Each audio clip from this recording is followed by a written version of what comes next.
Recording in progress.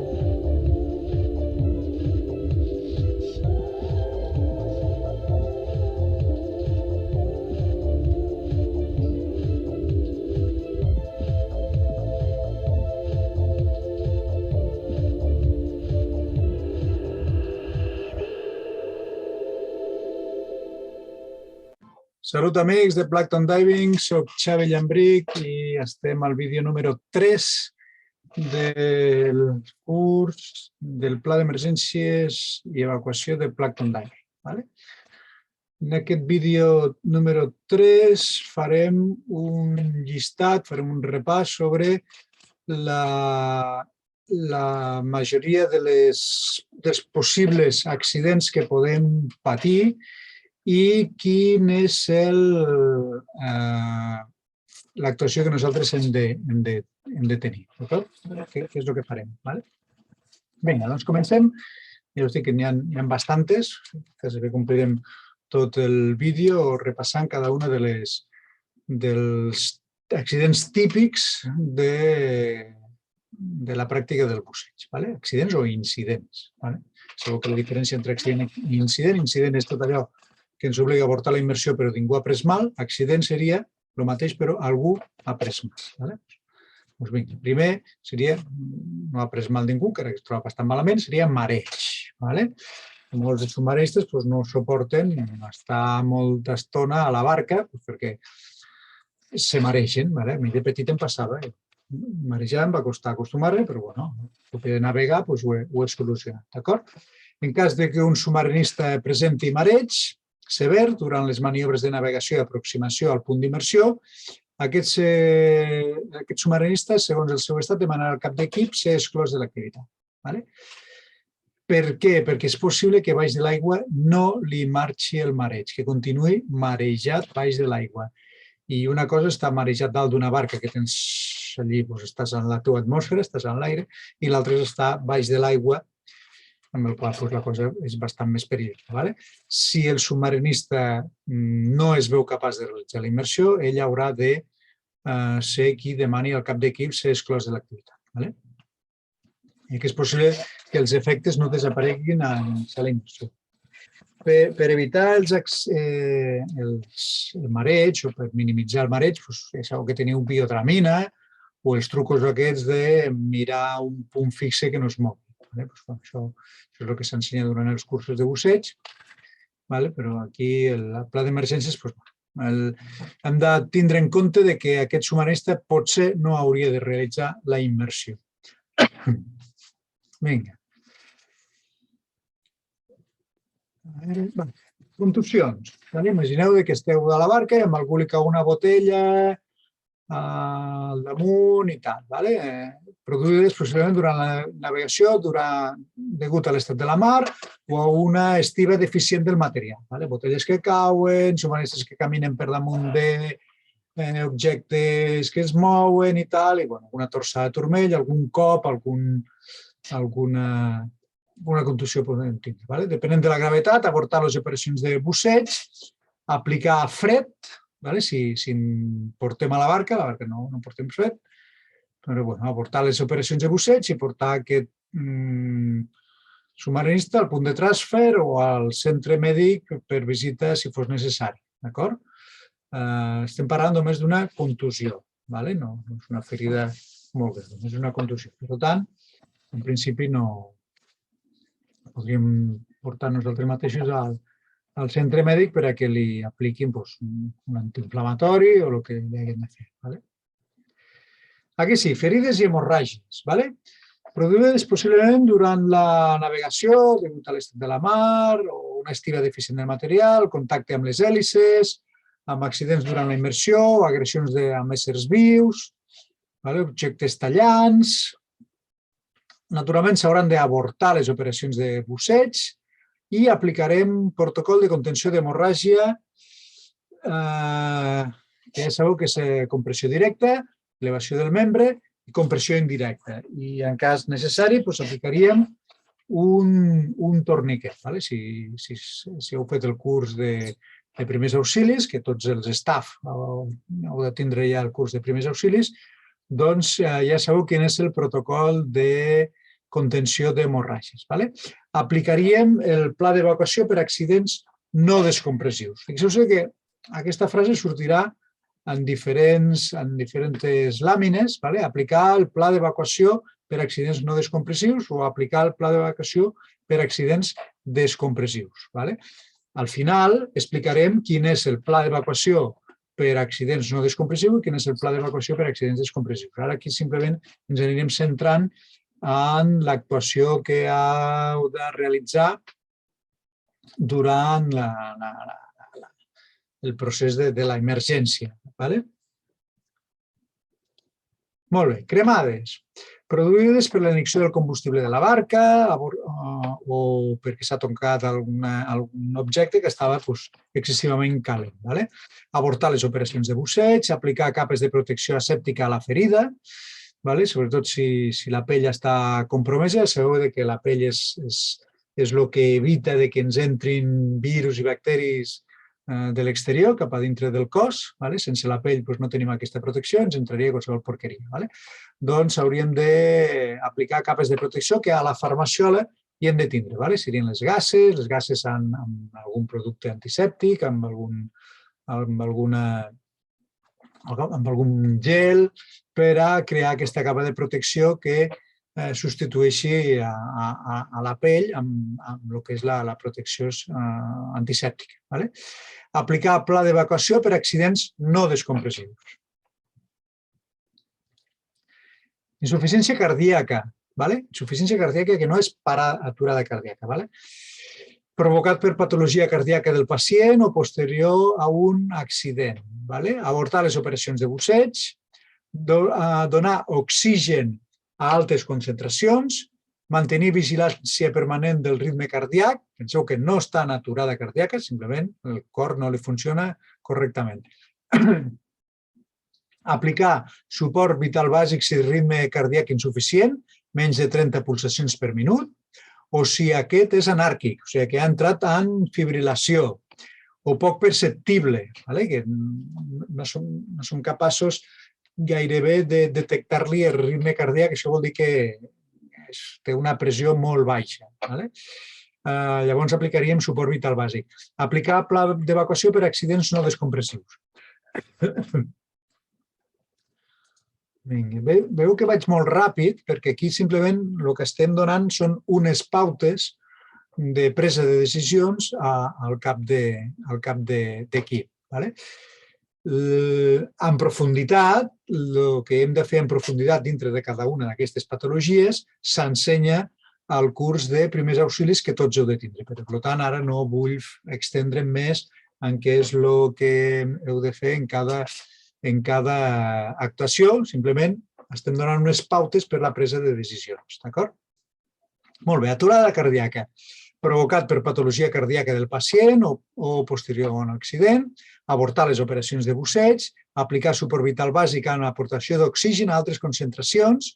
Penseu que a la barca portem oxigen a altres concentracions, amb l'embú, a les furgonetes portem oxigen a altes concentracions en embú, a la caseta de Sant Jordi tenim oxigen en embú, l'embú és el baló d'insuflació.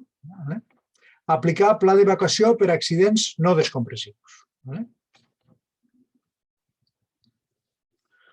Insuficiència respiratòria. Insuficiència respiratòria provocada per patologia respiratòria del pacient o posterior a un accident, una sobreexpansió o algun dels problemes que hem pogut tindre durant la immersió i ha provocat aquesta insuficiència respiratòria. Avortar les operacions de busseig, donar oxigen a la víctima a altes concentracions, vigilància constant dels signes vitals, passar suport vital bàsic amb oxigen en altres concentracions si la patologia provoca insuficiència cardíaca.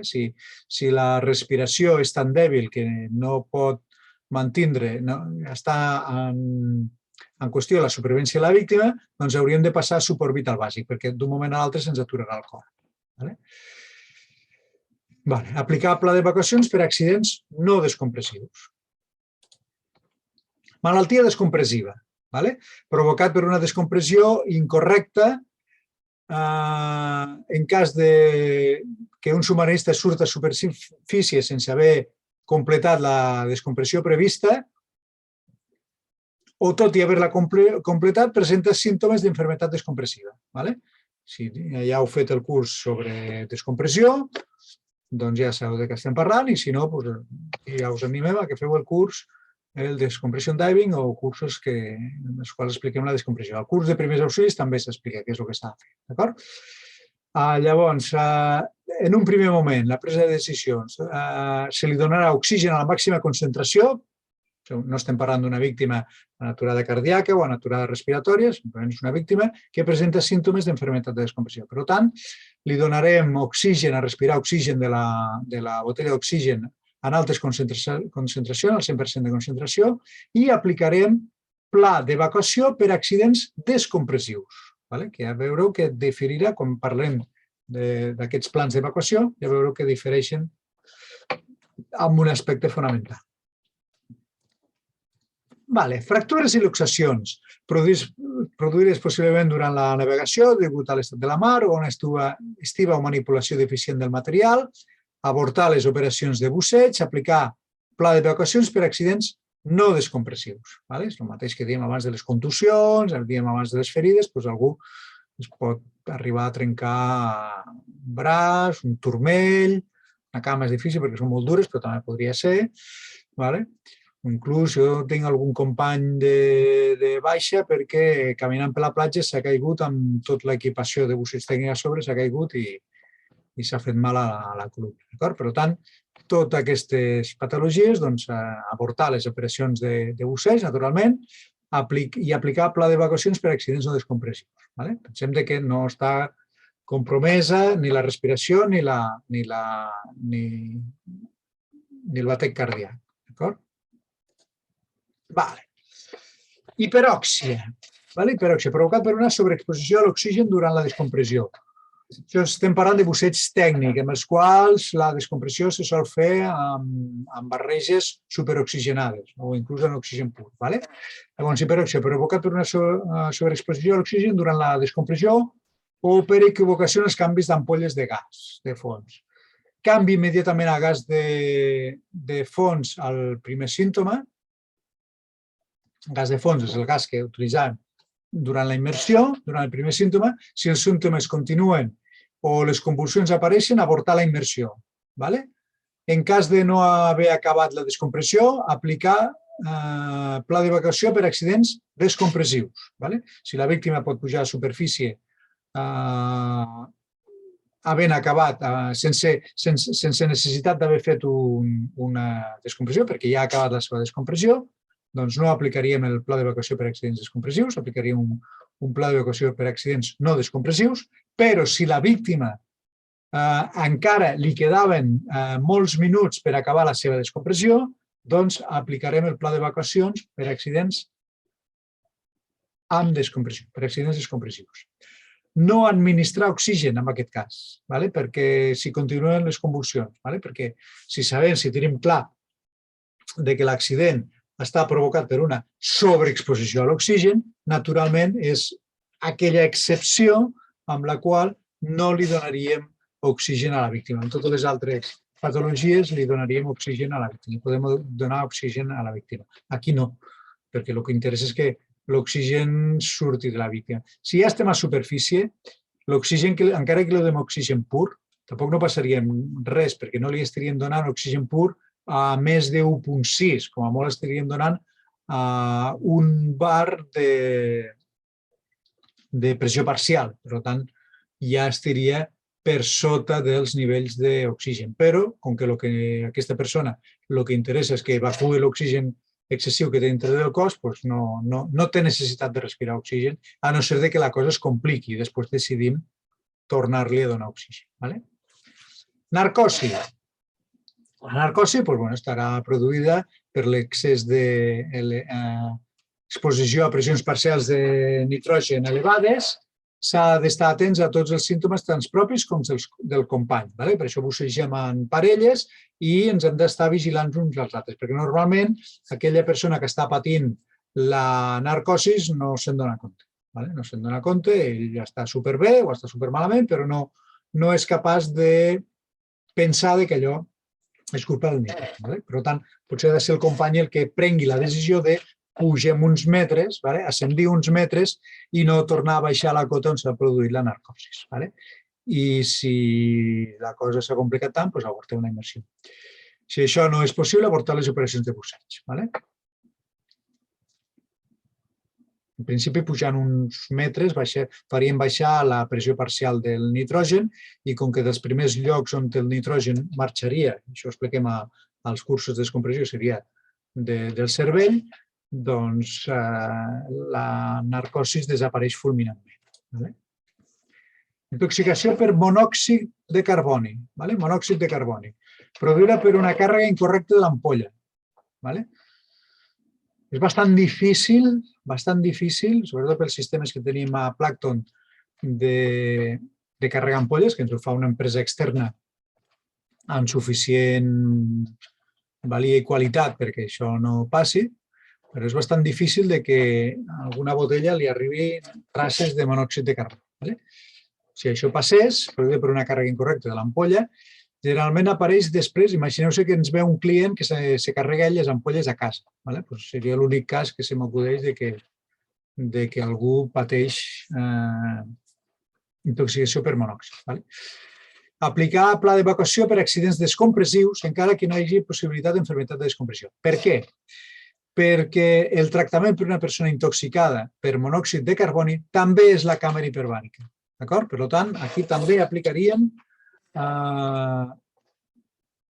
pla d'evacuació per accidents descompressius, encara que no hi hagi descompressió, encara que no tinguéssim necessitat de descompressió. Els símptomes de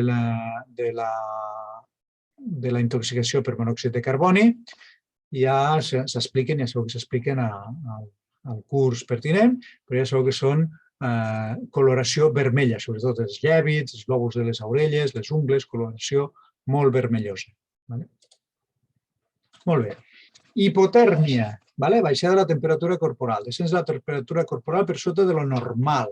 Una persona comença a tremolar, és que la seva temperatura corporal interna ha arribat als 35 graus i això es considera hipotèrmia. Si es produeix abans de la immersió, avortem les operacions de busseig, ja que difícilment revertirà estant submergits, no s'acalentarà, no augmentarà la seva temperatura estant submergits. Si es produeix durant la immersió, el submarinista estarà atent als primers símptomes com tremolors, quan el cos baixa als 35 graus centígrads, que és el que he explicat abans. Si algun submarinista comença a tremolar dins de l'aigua, avortar les operacions de busseig i retornar a la superfície. O també podem accelerar el nostre ritme de natació per produir més escalfor. Però si amb això no aconseguim reduir la hipotèrmia, fer que la tremolor d'aquell submarinista desaparegui, doncs apartaríem les operacions de busseig i retornaríem a la superfície. A la superfície, resguardar la víctima del vent. Si és severa, aplicar pla d'evacuació per accidents no descompressius. Si és severa. Severa seria que la temperatura interna del cos ja està per sota dels 33-32 graus. Molt bé. Vertigen. El vertigen provocat per una diferència de temperatura a les oïdes. Pot ser degut a una deficiència d'estanquitat de la caputxa. Normalment, quan portem la caputxa, si a vegades ens entra aigua en una part de la caputxa i l'altra no, un dels oïdes treballa amb una temperatura i l'altre dels oïdes treballa amb una altra temperatura. Per tant, la coordinació entre els dos caragols que hi ha a dintre, que són els que controlen el nostre equilibri, doncs no funciona correctament i això ens pot provocar vertigen. A la solució, inundem, ens obrim la caputxa perquè ens entri aigua a tots dos costats i així tots dos costats estan a la mateixa temperatura, encara que passessin una mica de fred, però tots dos costats estan a la mateixa temperatura i revertim la situació.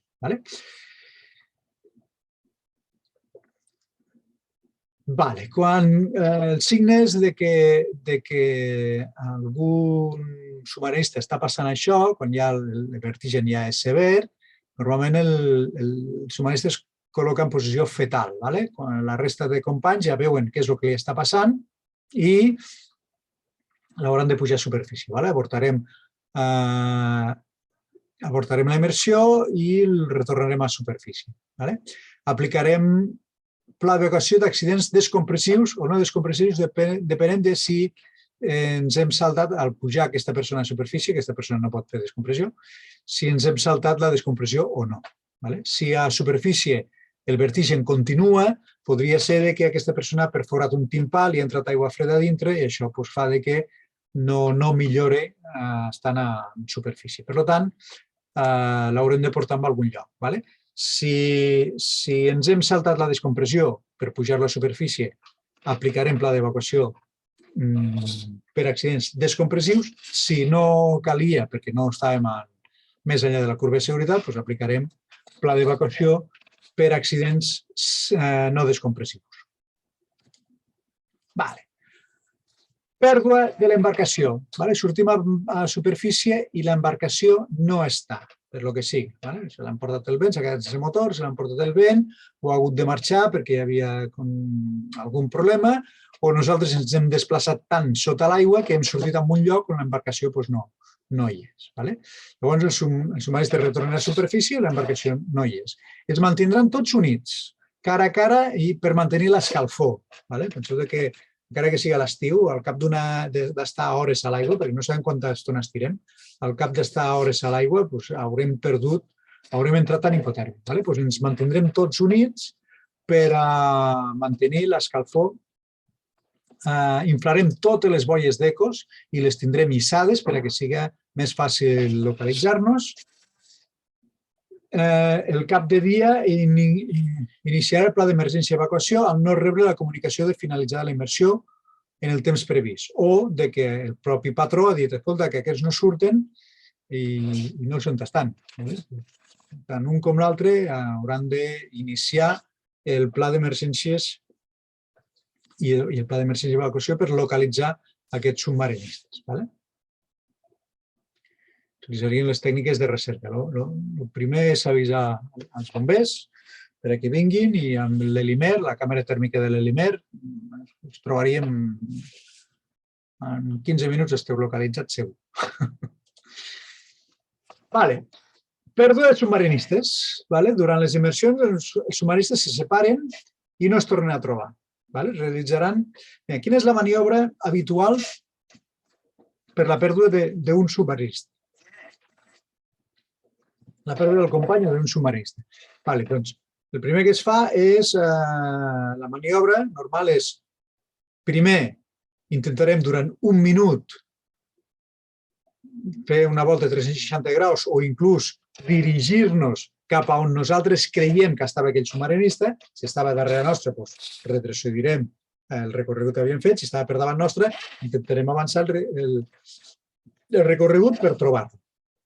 Durant un minut. Si no aconseguim trobar el company, pujarem uns 5 metres per damunt del terra i farem una altra volta de 360 graus, en la qual intentarem veure les bombolles del nostre company o de la resta de companys.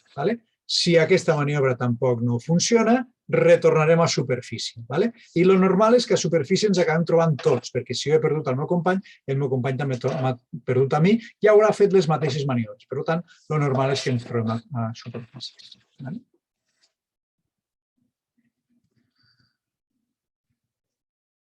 En cas necessari, si hem de fer descompressió, durant la mateixa s'enviarà la boia d'eco a superfície amb una nota per dir que hem perdut el company. Si disposem de boia d'eco groga, per aquest cas ens aniria molt bé, perquè així el del barco ja detecta que tenim algun problema.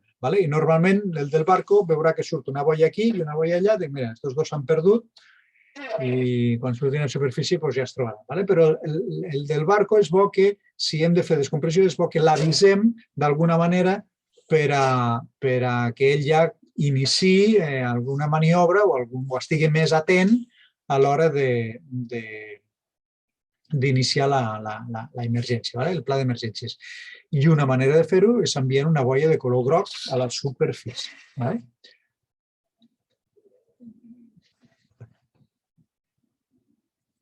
Molt bé. Els submarinistes no retornen a la superfície. Algo ha passat a baix i els submarinistes no retornen a la superfície. Llavors, el de la barca, el patró de la barca, el personal de la barca o el cap de dia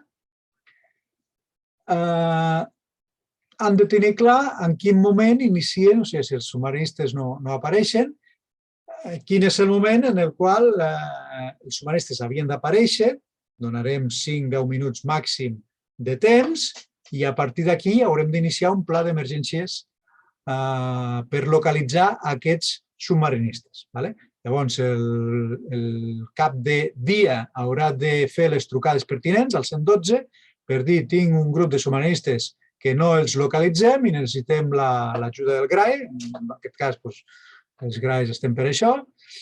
I bé, el 112 ja vehicularia aquestes informacions. En aquest cas ho ha de fer el cap de dia perquè els submarinistes no apareixen. I el patró comença a fer patrons de recerca al voltant del punt on s'ha fet la immersió per a veure si és que s'han desplaçat moltíssim i no han sortit pel punt previst. D'acord? Això seria en el cas de que la pèrdua aquesta, la desconnexió entre la barca i els submarinistes s'ha produït tenint barca. Si és una immersió d'infanteria, doncs el cap de dia no haurà rebut la trucada que hem sortit de l'aigua. No haurà rebut la trucada que hem sortit de l'aigua. I, per tant, ell haurà de prendre la decisió d'activar el pla d'emergència. El primer que farà serà trucar al cap d'equip, perquè a veure si s'ha despistat i no m'ha trucat, però ja estan tots fora de l'aigua. Llavors iniciarà trucades i la primera persona que trucarà serà el cap d'equip. Si el cap d'equip no respon, voldrà dir que els submarinistes no han sortit de l'aigua encara. Si està a prop de la zona on estan els submarinistes, per exemple, està a la caseta de Sant Jordi i els submarinistes que no han sortit estaven allí a Calavidre o a Sant Jordi, doncs pot desplaçar-se i pegar una ullada. Si no pot desplaçar-se a pegar una ullada, doncs truca al 112, me passa això. No tingueu cap reparo a trucar al 112 per a aquests casos. Si hem de pegar la volta, jo al GRAE moltes sortides que tinc, al cap de 5 minuts me desactiven i a la primera rotunda que trobo pego mitja volta i torno. I no passa absolutament res, d'acord? El que no pot ser és que ens aviseu quan ja fa moltes hores que els submarinistes han desaparegut. Quan ja s'ha fet de nit i llavors inicia una recerca de nit d'uns submarinistes quan potser feia 4 hores que havien desaparegut i se m'hagués pogut avisar. Com més aviat inicieu la trucada, millor. No tingueu cap reparo que no passa absolutament res. Si després apareixen perquè en vez de sortir a Calavidre m'han sortit a Calafort, no passa res. Se truca i diu, escolta, que ja han aparegut, gràcies, no cal que vingueu. I no passa res. Molt bé. Ja que estem parlant de trucades, el següent tema és quins són els recursos, quins són els llocs on podem trucar per demanar ajuda. El cap de dia trucarà per demanar ajuda. O el cap d'equip, si el cap de dia en aquell moment no li respon, perquè ja després no hauria de passar, però no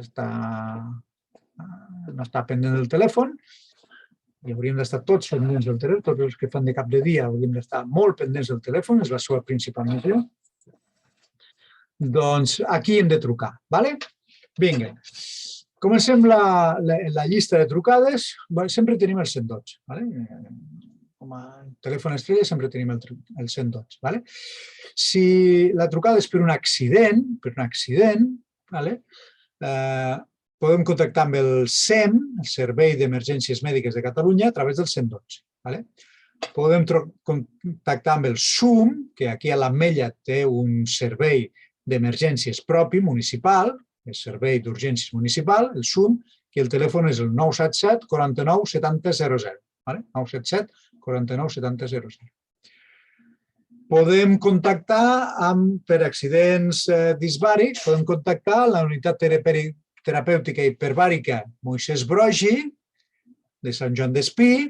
El seu telèfon és el 93 34 77 366. Aquest és el telèfon que us connecta directament amb el personal de la càmera hiperbàrica. O, en cas de que la càmera hiperbàrica del Moisès Broggi no estigués operativa, la càmera hiperbàrica de l'Hospital de Palamós és el 972-609-226. Aquests telèfons els hauríeu de tindre anotats als vostres mòbils. Això seria per cas d'accidents, tant sigui accidents disbàrics com accidents no disbàrics. Si són per recerques, podeu trucar al GRAE, podeu contactar amb el GRAE a través del 112. Es podria donar aquí el telèfon de guàrdia del GRAE, però el més normal és que les trucades entrin a través del 112. El 112 ja vehicularà. També podeu trucar al Salvament Marítim de Tarragona. El Salvament Marítim de Tarragona, que és un servei de persones desaparegudes al mar, realment és competència d'ells, i ells enviarien les llanxes o inclús l'helicòpter de Reus, que té una càmera tèrmica, que localitzarien a les víctimes amb un res si estan a superfície. I el telèfon de Salvament Marítim és el 977 21 62 03. Això és el telèfon de la Torre de Salvament Marítim de Tarragona. O a través del canal 16 si anem des de la barca. A través del canal 16 podem explicar a la Torre: escolta, som l'embarcació Planctoncita, tenim submarinistes desapareguts o tenim aquest problema, necessitem la vostra ajuda. I ells ja enviaran embarcació de salvament marítim que tinguin més a prop o enviaran l'helicòpter. És per temes de seguretat. Si estem per temes de seguretat, podem contactar amb els Mossos d'Esquadra a través del 112. No se m'acut un tema de seguretat, que tinguin uns narcos que ens estiguin, o embarcacions que estan fent bogeries damunt dels nostres submarinistes, és un tema de seguretat. Podem contactar amb els Mossos d'Esquadra, que aquí a l'Ametlla tenen la base, per tant arribarien en un plis-plas, tenen una embarcació de 4 motors de 300 cavalls cada un, que en 2 minuts es planten aquí a Sant Jordi. Llavors, per temes de seguretat, demanaríem als Mossos d'Esquadra a través del 112. O, si és a terra, si és un problema a la platja o al pàrquing, podem contactar amb la policia local de l'Ametlla de Mar i el telèfon seria el 977 49 39 49. De tots aquests telèfons, és bo que els tingueu apuntats als vostres mòbils. I els telèfons interns, les trucades que hauríem de fer internes, serien al cap de dia, que seria el telèfon del que estigui aquell dia de cap de dia, que cada dia s'hauria d'anotar, que el cap d'equip s'ha de posar en contacte amb el cap de dia, el full aquell que hem dit, el check-in del cap d'equip, s'ha d'anotar el telèfon del cap d'equip i el telèfon del cap de dia d'aquell dia, d'aquella activitat. O el telèfon meu, el director tècnic, seria el 639 31 47 62, o el telèfon de la Eli, que seria el 676 020 676, aquí me sobra algun número, 676 207 807, o el de l'Aurora, que seria el 625 97 13 71. D'acord? Molt bé. Aquests telèfons són tots els telèfons que teniu per demanar ajuda, tant si són telèfons interns de dintre del personal de Plankton Diving, com si són l'ajuda externa. Normalment el telèfon 112 ens hauria de posar en comunicació amb qualsevol dels serveis externs. D'acord? I fins aquí farem aquest vídeo, el deixem aquí. Ja a partir en el següent vídeo, que serà ja el número 4, parlaríem dels equips que portem que necessitem portar a les embarcacions o a les furgonetes o als llocs on estiguem. Parlaríem dels equips, dels plans d'emergència propis de les instal·lacions a terra i parlaríem ja dels plans d'evacuació que hem fet menció aquí en cada un dels accidents, dels possibles accidents que podem patir. D'acord? Molt bé, soc Xavi Llambric. Gràcies per seguir-nos aquí en el curs de Pla d'Emergències de Plankton Diving i ens veiem en el següent vídeo, en el vídeo número 4.